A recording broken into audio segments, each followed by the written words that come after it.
देह को हितकर पार्टी को स्वादिया आज आम बनवा ओट सालाड या बनवा बहुत सहज बहुत कम समय आपण सकाळ जलखिया या बनईकी खाई पारे बहुत टेस्टी लगे थरे देखिए जो माने डाएट करुँच रेसिपी को निहाती डाएट रे सामिल करने दरकार।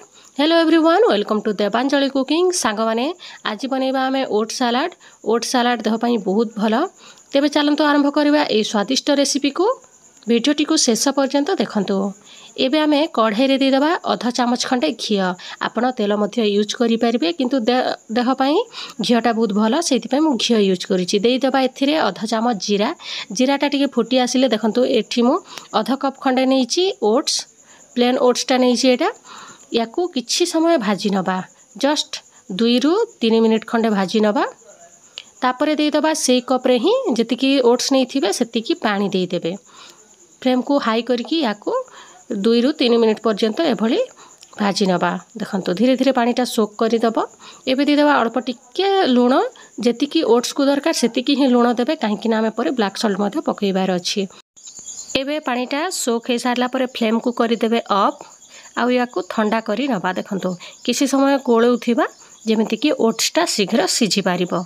देखंतु बढ़िया भाबरे आमर ओट्सटा ठंडा हो गलानी। या गोटे जगह को ट्रांसफर करि नबा जो थी कि आपण सालाड खाइबे।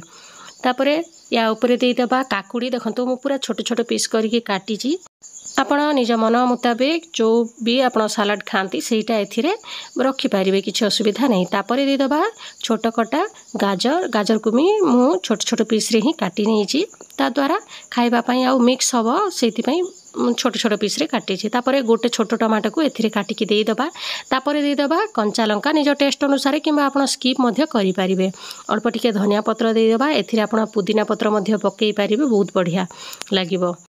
तापरे फाळे लेंबू रस को एथिरे देई दबा, बहुत बढ़िया चटपटा फ्लेवर दबो।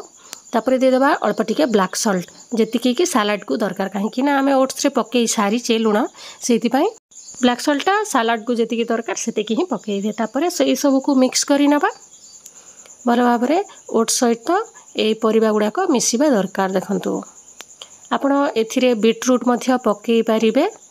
बीटटा भी बहुत भल देह पई।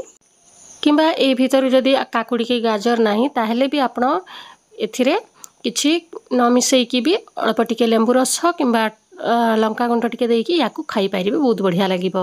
एथिरे आपण कटा पियाज मध्य देई पारिबे, मु किंतु देइनी। देखिले ना सांग माने केते सहज रे प्रस्तुत हे गला हमर ओट सालाड। निहाती घरे ट्राई करिवे, देह पई बहुत हितकारक। सकाळु आपण जलखिया रे याकू शामिल करंतु। देखा हबो नेक्स्ट वीडियो रे आ गोटे नुवा रेसिपी सहित। Thank you for watching.